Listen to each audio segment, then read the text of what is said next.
Hi everybody, I'm Jonathan Hall, 7 News reporter, general assignment reporter for WHDH-TV, and thanks for checking out my video bio. I'm hanging out with Trot here, my Wheaton Terrier, our family dog, just hanging out on the front porch. Is kind of what I like to do when I get done from work, just kind of recharge the batteries and relax a little bit. Let me take you through some of my past and exactly how I got into news. I was born in Boston. I'm not going to tell you exactly when, but a guy with the initials JFK was campaigning to be president. I grew up in Marshfield, the first child of Richard and Lois Hall. My brother David and sister Meredith still live here in the Boston area, so we get to see our parents quite often, and they watch 7 News all the time.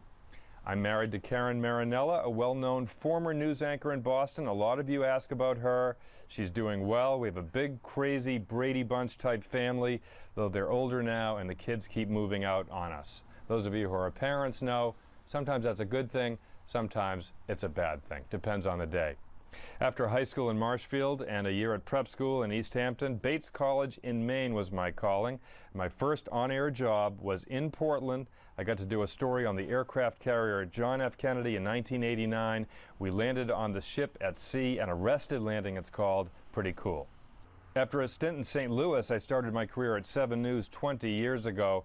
All of these badges show you I've covered a lot of politics, a lot of sports. It's been quite a ride. I've spent years getting up early as a morning anchor and a few years as an investigative reporter.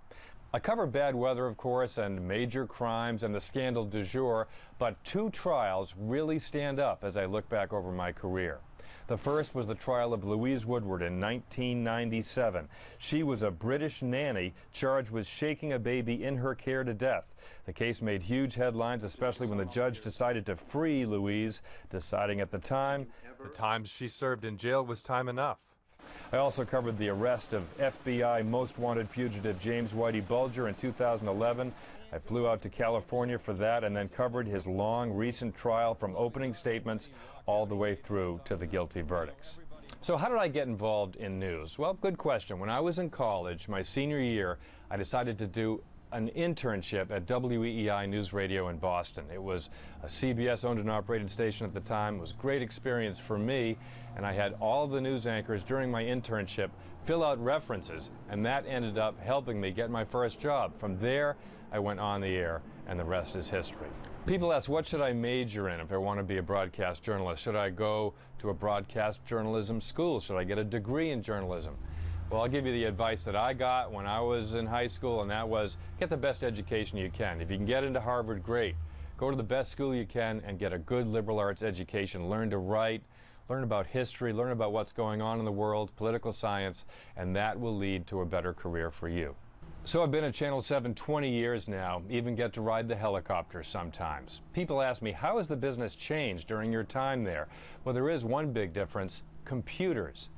When I first got to Channel 7, the internet was really not something we used a lot. I can remember when the computers first came in, we first started really getting online.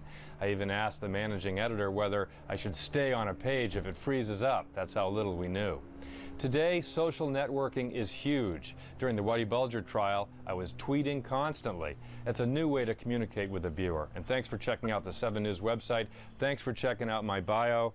Thanks for saying hi to Trot and visiting us here at home.